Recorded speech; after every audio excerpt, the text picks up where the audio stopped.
ஒரு கிளாஸ் முடிஞ்ச ஒரு நாள் வந்தா. உண்மையாக அவருடைய கதையை கேட்டு நான் அல்லாமல் ரொம்ப கஷ்டமாக இருந்ததை உணர்வாக பேச அல்லாஹ் ரப்பல் இஸ்ஸத் ஒவ்வொருடைய வாழ்க்கையும் ஒவ்வொரு மாதிரி வச்சிருந்தேன். எங்க கணவருக்கு நிறைய தொடர்புகள் நான் மெல்ல மெல்ல ரொம்ப பொறுமையாக அதெல்லாம் கண்டுபிடிச்சு நானா போய் கெஞ்சி, எனக்கு 3 பிள்ளைகள், நான் மெல்ல மெல்ல அவருடைய தொடர்புகள் எல்லாத்தையும் அவரோட பேசி, அவர் யாரோட தொடர்பு வச்சாரோ அந்த பெண்களோட பேசி நிலைமையை புரிய வச்சு நான் மெல்ல மெல்ல கலட்டி எடுத்தேன். இப்போ ஒரு அந்நிய பெண்ணோட தொடர்பு பட்டிருக்கிறது. என்னுடைய சின்ன கடைசி மகன் ஐசியூல இருந்த ஒரு நாள் எங்க கணவர் இப்ப எங்க பிள்ளைகளோட மாதிரி பேசுறது இல்லை, நிறைய என்னோட இல்லை, அவருடைய கல்வி வேற மாதிரி இருக்குது. நான் கண்டுபிடிச்சேன் அவர் அந்நிய மதத்து பெண்ணோட உறவு வச்சிருக்கிறார். ஸோ நான் அவரோட நிறைய பேசி பார்த்தேன். அவ எந்த வகையிலையும் சம்மதிக்கிறதா இல்லை, நான் அவரோட தான் இருப்பேன்னு முடியா சொல்லிட்டேன். என் மகன் ஐசியூல அவர் சொன்ன கதை, எங்க ஹஸ்பண்ட் அப்போ வந்தார் பார்க்க, நான் கையை பிடிச்சி அழுது கெஞ்சினேன், நாங்கள் 2 பேரும் திரும்ப வாழுவோமே, புள்ள நிலைமையை பாருங்களேன். அவ சொன்னா அல்லாஹ் புள்ளைய எடுத்துட்டான், குழந்தை மௌத்தாகிட்டு. அதுக்கு பிறகாவது எங்க கணவன் குடும்பத்தை பார்ப்பார நினைச்சா ஒரே ஒரு நாள் SMS போட்டார், பிள்ளைகளை பார்க்கணும்னு. எங்க பார்க்கணும் எப்படி பார்க்கணும் ஒண்ணுமே சொல்லல. அவ எல்லாத்தையும் சொல்லி போட்டு என்கிட்ட கேட்டா, நான் இவரோட வாழ வேணுமா, இஸ்லாம் எனக்கு என்ன சொல்லுது என்று கேட்டேன். அன்பார்ந்தவர்களை, முடிவெடுப்பதற்கு அந்த பெண் இவ்வளவு தூரமாக இஸ்லாம் என்ன சொல்லுது என்று கேட்க வந்திருந்தால், நான் கேட்கிற கேள்வி என்னண்டா, இந்த அளவுக்கு கணவர்மார்கள் மிருகமானவர்களாக ஏன் மாறினார்? நான் கணவர்மார்கள் ஒரு பக்கத்தை பேசினா மனைவிமார்கள் இன்னொரு பக்கம் பேசணும். மிருகமான மனைவிமார்கள் எக்கச்சக்கமாக நிற்கிறார். அது இன்னொரு பக்கம் இருக்குது. ஒரு சகோதரர் வந்தார், இதுக்கு என்ன பல ஆண்டுகளுக்கு 10 ஆண்டுகளுக்கு 10-15 ஆண்டுகளுக்கு முன்னாடி நான் ஆபீஸில் அவன் மனைவி முகம் மறைக்கிறார். அவர் சின்ன ஒரு பிழை செஞ்சிருந்தார். ஹாஸ்பிட்டலில் பிள்ளைய வச்சிருந்த நேரம் அவரோட இருந்த ஒர்க் பண்ண ஒரு ஆளை வீட்டுக்கு அனுப்பிட்டார். கொஞ்சம் போய் நான் இன்னைக்கு ஹாஸ்பிட்டலில் என்னை வைஃப் தங்குறதை விடாமல் அவருக்கு மனசு கேட்கல. புள்ள பக்கத்தில் நான் நிற்கிறேன், சாப்பாடு எடுத்து கொடுத்துருங்க. வைஃப் ஹாஸ்பிட்டலில் வைக்காம இவர் ஹாஸ்பிட்டலில் நின்று போனார். அவர் வந்து என்னோட முழு கதையும் விவரித்தார். எனக்கு எல்லாம் விளங்கிட்டு, நான் எவனை நம்பி இருந்தனோ அவனுக்கு இவருக்கு தொடர்பு வந்துட்டு நான் உம்ராவுக்கு கூட்டி போயிருந்தேன். பெட்ஷீட்டுக்கு அடியில் எனக்கு விளங்குது, ஸ்ரீலங்கால இருந்து நிறைய நடந்ததுனால அல்லாட ஆலயத்துக்கு போய் தவாப் பண்ணிட்டு நிறைய கேட்ப மட்டும் போனோம். நாங்கள் 2 பேரும் நைட்டில் இருக்கிற நேரம் நட்டு நிசையிலும் எனக்கு திடீர் ஒரு முழிப்பு வந்துட்டு, பெட்ஷீட்டுக்குள்ள என்னமோ நடக்குது. நான் பார்த்தா போன்ல செக் பண்ணிட்டு இருக்கிற 6 பிள்ளைக்கு உமா. அன்பார்ந்த தாய்மார்களே, பெரியவர்களே, ஷைத்தானுடைய மின் தாக்கல் எங்களுடைய ஆடைகளை கலட்டுவோம். ஆதம் அலைஹிஸ்ஸலாத்தை கொண்டு போய் ஒரு இடத்துல அல்லாஹ் காட்டுறான், வலா தக்ரபா ஹாதிஹி ஷஜரா ஃபதகூனா மினல் ஸாலிமீன். ஆதமே இந்த மரத்துக்கிட்ட நெருங்காதீங்க. ஷைத்தான் என்ன பண்ணான்? ஃபவஸ்வஸ லஹும் ஷைத்தான். ஷைத்தான் வஸ்வாசம் உண்டாக்கினான், நெருங்குங்க நெருங்குங்க நெருங்குங்க நெருங்குங்க. நெருங்கின அவனுக்கு தெரியும் ட்ரெஸ் கலட்டப்படும். உண்மையாக ஷைத்தான் எங்களுடைய வெக்கத்தலங்களை வெளிப்படுத்தி, ஒருத்தனுக்கு வெக்கம் இல்லைண்டா எதையும் செய்ய முற்படும். எல்லா அநியாயத்துக்கும் வெக்கம் இல்லாமல் போனால் எதையும் செய்ய ஆரம்பிப்பான். நன்றாக புரிந்துக்கோங்க. உங்க கணவர்மார்களை நீங்க இழக்க வேண்டுமாக இருந்தால், நீங்கள் அவர்களுக்கு இல்லற நேரங்களை ஒதுக்காம விட்டீங்கன்னு வைங்க, திடீர்னு உங்க கணவர் உங்க கண்ணு முன்னாடி காணாம போயிடுவார். அது சிம்பிள். ஏனென்றா அவருக்குரிய உணர்வுகள், அல்லாஹ்வுடைய தூதர் யுத்தத்துக்கு போற நேரம், பனு முஸ்தலக் யுத்தம் 9 நாட்கள் பிரயாண தூரம். சீட்டு குலுக்கி போட்டு பார்த்தாங்க, ஆயிஷா நாயகி பேர் அந்த அவதூறு சொன்ன சம்பவம் இந்த யுத்தத்துல தான் நடக்குது. நான் கேட்கிறேன், ரசூலுல்லாஹ் யுத்தத்துக்கு போற நேரம் மனைவியை கூட்டி போறாங்கன்னா, ஏன் யுத்தத்துக்கு போற நேரமாவது வச்சுட்டு போயிடலாதா? ஹலாலா உணர்வு வருகிற நேரம் அந்த உணர்வுகளை தீர்த்து கொள்ள வேண்டுமாக இருந்தார். மனைவிமார்களுக்கு அந்த உணர்வுகள் பெண்களுக்கு வருவதை விட ஆண்களுக்கு கொஞ்சம் கூடுதலாக உணர்வு வரும். அதுக்கு இஸ்லாம் உங்களுக்கு சொல்லி தந்த நேரம் என்ன? பஅதல் இஷா. இஷாவுக்கு பிறகு வீணான பேச்சில் வீட்டுக்கு போங்கன்னு இஸ்லாம் சொல்லுது. இஷாவுக்கு பிறகு பயானும் தேவையில்லை, பயானும் தேவையில்லை. ஏதாவது ஒரு சந்தர்ப்பத்தில் பயான் போட்டாலும் தவிர இஷா அதுக்கு பிறகு வீட்டடையணும். மனைவியோட நிறைய பேச வேண்டிய நேரம், நிறைய கதைக்க வேண்டிய நேரம். ஆனால் மனைவி தன்னை அலங்கரிக்கிற நேரம், ஒவ்வொரு நாளும் மனைவி தன்னை புதுப்பிக்கிற நேரம். நல்லா புரிஞ்சுக்கோ. கிறிஸ்தவ வாழ்க்கை என்ன வாழ்க்கை? ஏன் இவ்வளவு பெரிய சவால்? அவங்க வெளியே போக்குள்ள டாக்டர்கிட்ட உடுப்பாங்க, வெளியே ஸ்கூலுக்கு போக்குள்ள நல்லா உடுப்பாங்க, ஷாப்பிங் போக்குள்ள நல்லா உடுப்பாங்க, வீட்டுல ரொம்ப அசுத்தமா நிற்பாங்க. பெருமாள் ஸல்லல்லாஹு அலைஹி வஸல்லம் ரொம்ப வாசம் வீசுவார்கள். ஆயிஷா நாயகி சொல்றாங்க, அவங்க எப்பொழுதும் பல்லு துலக்குவார்கள். பெருமானாருக்கு வாசமா இருப்பது ரொம்ப புரியும். ஆயிஷா நாயகி ரசூலுல்லாஹ்வுடைய தலையை சீவி விடுவாங்க. அழகா வீட்டில் ஆயிஷா என்று கூப்பிட்டு கொஞ்சுவார்கள் ரசூலுல்லாஹ்.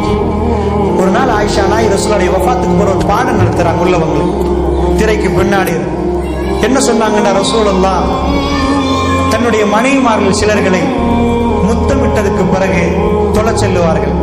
அதனால் வுது எடுத்தவர் தன்னுடைய மனைவியை முத்தமிட்டதுக்காக வேண்டி வுது முடியாதுன்றார். அதுல இருந்து ஒருவர் கேட்டார், என்ன சொன்னாங்க தெரியுமா? ஒரு பெண் கேட்கு, அந்த மனைவி நீங்க தானே என்று. ஆயிஷா நாயகி சிரித்தார். அல்லாஹ்வுடைய என்னுடைய வெட்கத்துக்காக வேண்டி ரசூலுல்லாஹ் செல்ல மனைவி என்று சொன்னாங்க. அந்த மனைவி நீங்க தானே என்று சொல்கிற நேரம் சிரித்தார். பெருமாள் எவ்வளவோ பிரச்சனை, இங்கால ஒரு கூட்டம் வருவது, அங்கால ஒரு கூட்டம் வருதுன்னு நினைக்கிற நேரம் கூட தன் மனைவிக்குரிய உரிமையும் கடமையும் ஒழுங்கா செஞ்சிருக்கிறார். தன் மனைவி ஆறுதல் படுத்திருக்கிறார், சந்தோஷப்படுத்திருக்கிறார். அதனால தான் இந்த உலகத்துல எந்த மனுஷனும் அடையாத ஒரு இடம். இந்த உலகத்துல ஐசியூல செத்து போயிருப்பேன், இன்டென்சிவ் கேர் யூனிட்ல ஒரு பெட்ல ஒரு பிலோல செத்து போயிருப்பாங்க. மனைவி மடியில உட்கார்ந்து மௌத்தா இருக்க மாட்டாங்க, வேணுமாண்டா சாஞ்சு மௌத்தா இருப்பாங்க. சக்கராத்துடைய வேதனை ரசூலுல்லாஹ் சாயல்ல, மனைவி மடியில உட்கார்ந்து இருந்தாங்க. அவங்க களத்துக்கும் நெஞ்சுக்கும் இடப்பட்ட தலை இருந்தது. ஆயிஷா நாயகி குல்சூராக்களை ஓதி ரசூலுல்லாஹ்வுடைய கரத்தால் தடாவி விட்டார்கள்.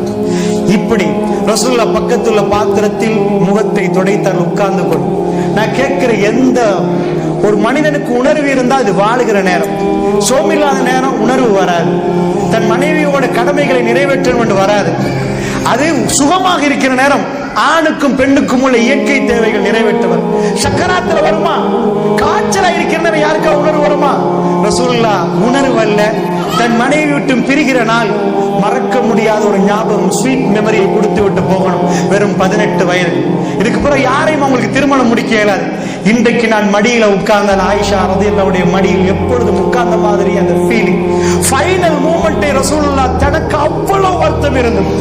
இன்னலில் மௌத்தி சக்கராத், மௌத்துக்கு ஒரு வேதனை இருக்கிறது, சக்கராத் இருக்கின்ற சொல்லி சொல்லி தன் மனைவி மடியில் உட்கார்ந்தால் ஆயிஷா நாயகி சொன்னார், நான் இறுக்கமாக பெருமானாரை பிடித்து இருந்தேன்.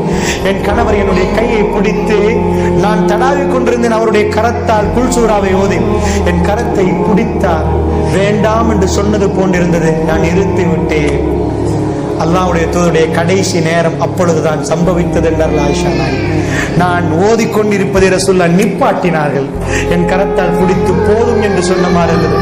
ரசூலுல்லாஹ் என் மடியை விட்டு இன்னும் கொஞ்ச நேரத்தில் போய்விட்டார். அல்லாஹ்வுடைய நல்லடியார்களே, இந்த உலகத்தில் எக்கச்சக்கமானவர்கள் ஃபேமிலி சைக்காலஜி பேசுவார், குடும்ப உளவியல் பேசுவார். அமெரிக்காவில் எக்கச்சக்கமான பல்கலைக்கழகத்தில் PhD வரைக்கும் படிச்சு கொடுக்கிறாங்க. அவங்களில் யாராவது ஒருத்தரை கூட்டி வந்து காட்டுங்க பாப்பா, இவங்க தான் குடும்ப வாழ்க்கை நடத்துறவங்க பாருங்க. குடும்ப வாழ்க்கை நடத்தணுமா இருந்தா 18 வயசு 63 வயசு அவங்க வாழ்ந்த வாழ்க்கை. நாங்களே சொல்லுவோம் 25 வயசு, அவருக்கு 40 முடிச்சு போட்டா சேர்த்து வைக்கலுமா? இவங்க வாழ மாட்டாங்க. இது ஒரு 30 வயசு ஒருத்தர் முடிச்சு கொடுத்தா பரவாயில்ல, இந்த கிழவனை போய் முடிச்சு கொடுத்துட்டு இந்த பிள்ளைக்கு இவங்க இப்படி வாழ்வாங்கன்னு கேட்க மாட்டீங்களா? 63 வயசு 18 வயசு. ஆயிஷா என்ன சொன்னார் தன்னுடைய கணவரை பத்தி ஞாபகப்படுத்தி, நான் எல்லாம் ரொம்ப கஷ்டப்படுவேன், ஹைல் நேரம் ரொம்ப வேதனையா இருக்கும் எனக்கு. அல்லாஹ்வுடைய தூதர் ரசூலுல்லாஹ் மௌத்துக்கு போற சொல்றாங்க. அல்லாஹ்வுடைய தூதர் வந்து கேட்பார்கள், ஞாபகப்படுத்துறாங்க, நான் இறைச்சியை கடிப்பேன். ஆயிஷா எங்கால் கடித்தீர்கள் என்று கேட்பார்கள். நான் சொல்லுவேன், யா ரசூலுல்லாஹ், இது அதே இடத்தால் ரசூலுல்லாஹ் கடிப்பார்கள். சுப்ஹானல்லாஹ். என்னை ரசூலுல்லாஹ் ஆயிஷ் என்று கூப்பிடுவார்கள். ரசூலுல்லாஹ் என்னை ஆயிஷ் என்று கொஞ்சுவார்கள். இதான் குடும்ப வாழ்க்கை. உங்களுக்கு யகூதி குடும்ப வாழ்க்கையை சொல்லி தர போறாங்க, கிறிஸ்தவன் உங்களுக்கு சொல்லி தர போறாங்க.